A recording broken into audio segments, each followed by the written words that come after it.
Eh bien, je vous remercie. Effectivement, j'ai été chirurgien. D'autre part, s'il y a deux chirurgiens, il y en a peut-être d'autres, il y a deux Nédartes, vous l'avez remarqué aussi. Je n'ai personnellement pas connu M. Kern, autrement qu'à travers ses travaux, parce que je me suis toujours passionné pour la réanimation.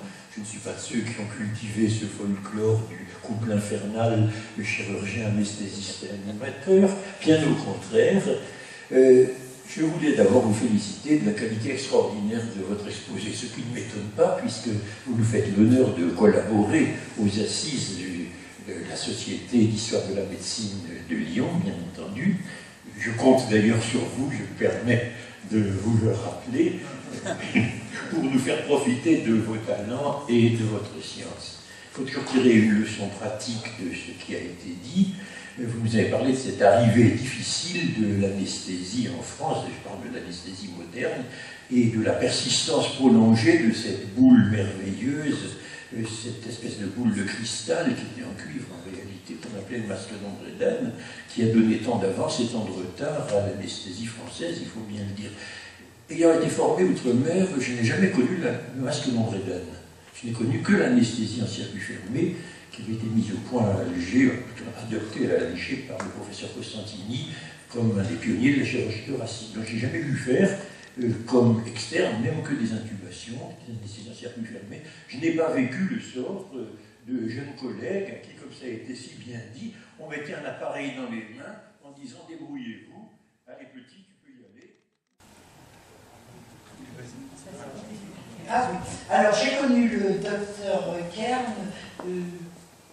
j'étais allée le consulter et j'avais des ennuis de voix, comme j'ai toujours, et j'avais quelque chose sur la gorge, il m'a opéré dans son cabinet de Lucière. Voilà.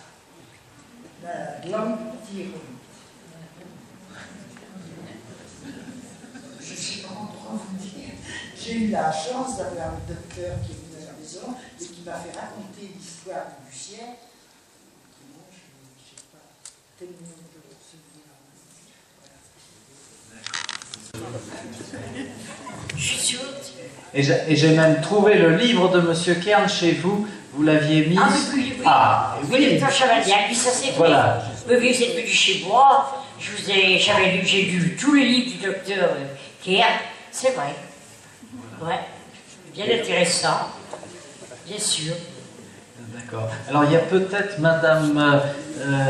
Parler de Saint-Jules-la-Pardue. Je suis né à Saint-Jules-la-Pardue, à la maternité de Saint-Jules-la-Pardue, le 28 mars 1936. Et on a bien connu avec ma soeur le docteur Kern, puisqu'il a soigné mon père qui a été secrétaire de mairie pendant 37 ans en Bussière. Et le docteur Kern était bien connu dans la maison. La preuve, c'est que mes parents ont été invités pendant 8 jours à Paris par le docteur Kern et son épouse pour visiter Paris. Et j'ai un souvenir, moi, du docteur Kern et de son épouse. Je devais avoir 10-12 ans, le docteur Kern et son épouse avaient été au Brésil. Et ils sont venus à la maison et ils avaient ramené à ma mère du café. Alors ça faisait des années qu'on buvait du café, c'était de l'orge. Et bien ma mère, quand elle a vu du café, du vrai café, elle pleurait. Ça je m'en rappelle, je devais avoir 10-12 ans. Mais enfin le docteur Kern, son épouse et sa fille, on en parle toujours dans la famille parce que c'était vraiment des amis pour mes parents et puis moi aussi. Voilà, c'est pourquoi je suis très content d'être ici. Merci. Je veux dire qu'il a sauvé ma sœur et que ça a été une miraculée. Elle avait une myopathie. Ma sœur, dont les Bussiérois l'ont connue, c'était Yvette Merle. Et cette myopathie, elle avait dû l'avoir dans les années, elle était de 1936, dans les années 38-39. Et je me souviens qu'elle appelait le docteur Kern Monsieur Pic-Pic, parce qu'il lui faisait les piqûres, et Madame Kern, qui lui donnait des bains, elle l'appelait Madame Lolo. Et il lui faisait boire du café. Et même, je me souviens d'un médicament qui était la digitaline. Je ne sais pas si c'était vrai, si Si c'est possible, je ne sais pas. Il me semble que c'était effectivement une myopathie qu'elle avait. C'est ça? Je ne sais pas. Enfin, j'ai beaucoup de souvenirs et je suis certain qu'il venait au moins 2 fois par jour et que mes parents ne devaient jamais payer ou presque jamais les consultations, les visites.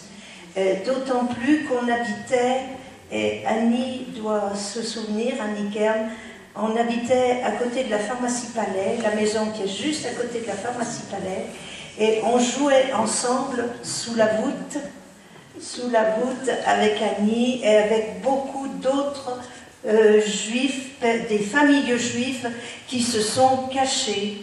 En outre, les Blumenfeld, voilà, tous ces noms. La famille Klein, Blumenfeld. Et j'ai connu tous les préparateurs en pharmacie aussi qui logeaient dans la pharmacie Palais. Et je trouve qu'on ne parle pas de Monsieur Palais, mais c'est quelqu'un qui a pris beaucoup, beaucoup de risques en logeant tous ces gens pendant la guerre. Voilà.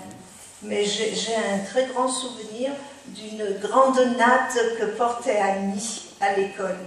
Je suis allée à l'école avec elle, quoi, et j'ai joué avec les fils Palais dans ces maisons, et j'aimerais bien qu'elle vienne voir, si elle le peut, le dessous de la voûte avec moi.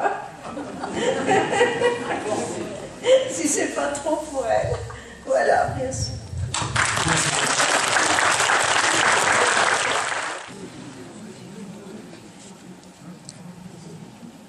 Oui, je suis très ému d'être là. Alors, je m'appelle Hérault, mon père c'était Daniel Hérault, qui était médecin pharmacien. Et dans la famille, on a toujours entendu parler de Ranald Effa, c'était un peu Superman. Voilà. Parce que mes parents, ma mère est de Lérande, elle s'appelle Point, et elle était très belle, et ils se sont connus chez Ranald, en dansant chez Ranald de Kern ici. Voilà. Donc ma mère aurait tenu avec elle aujourd'hui, mais elle est trop fatiguée. Mon père, je ne veux pas me flatter, mais ce fut un sacré bonhomme, un grand résistant.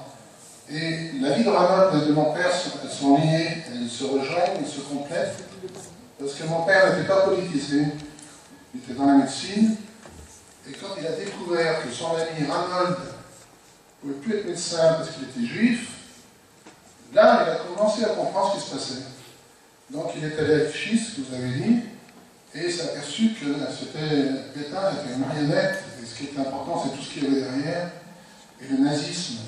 Et il est rentré dans la résistance, justement en découvrant tout ce qui est arrivé à Ranald. Mon père était sur le maquis, est devenu responsable du maquis de Montrepied. Voilà. Donc la guerre est passée, mon père a pu cacher Annie, qui est là aujourd'hui. Elle était cachée dans ma famille au Chambon-sur-Lignon. Chambon-sur-Lignon, vous en avez entendu parler il y a une semaine, puisqu'il s'est ouvert un mémorial à la mémoire des enfants cachés. Et aussi, je voudrais ajouter que si je m'appelle Renaud, c'est parce que c'était la traduction de Ranald. Vous avez parlé de philatéliste. Et alors, il nous avait passé un message avant de partir en Espagne, et on l'a vu dans des moments catastrophiques, et puis elle est en prison. Et Fra est parti quelques temps après. Et puis, il nous avait dit, je vous passerai un message à Radio Londres. Vous savez qu'on écoutait Radio Londres.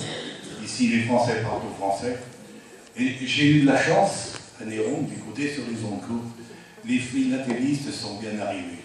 Donc, on a su que les Kern étaient bien arrivés à Londres. Voilà tout ce que je voulais vous dire. Bonsoir à tout le monde.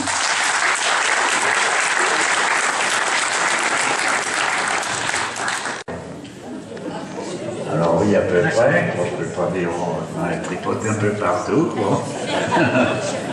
Et les résultats sont quand même là, hein. Pour ceux qui ne connaissent pas M. Godard, il a 92 ans, c'est pour ça. 93, oh, excusez-moi.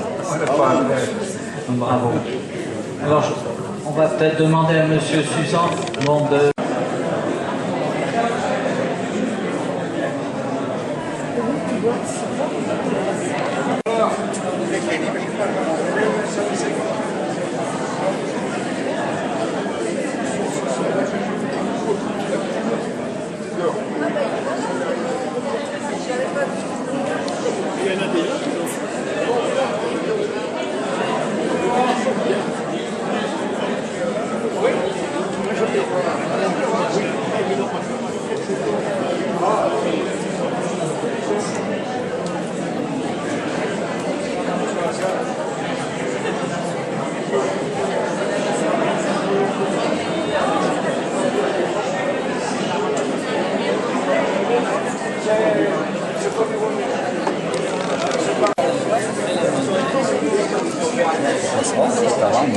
Ouh. On n'est pas pressé.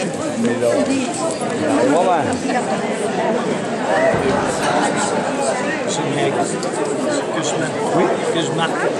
Ah ouais.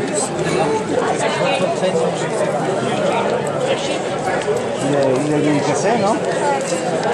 Il faut faire des cassés alors. D'accord. Merci.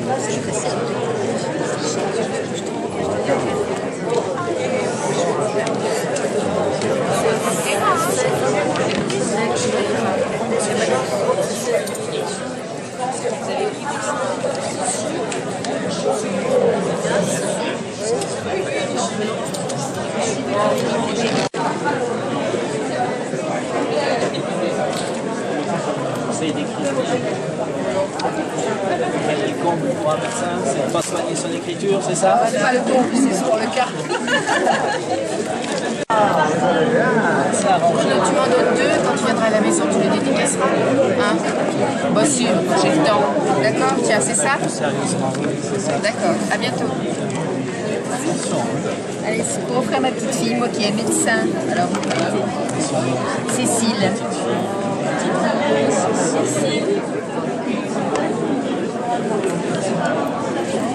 Elle est toute jeune médecin.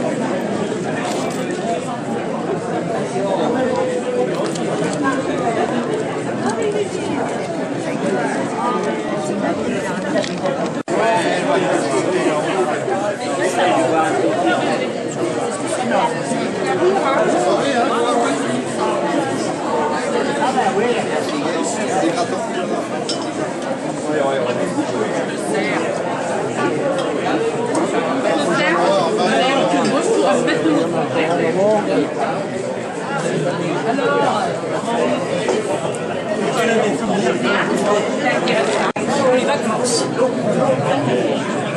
Franchement, super bien.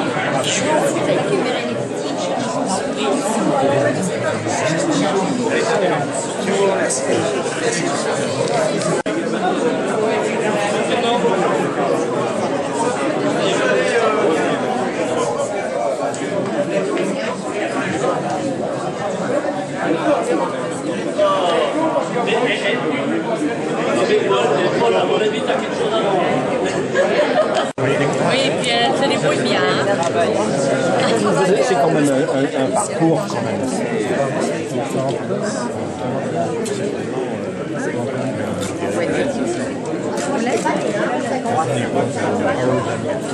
Les amis qu'ils ont pu mener, on se plaint des fous.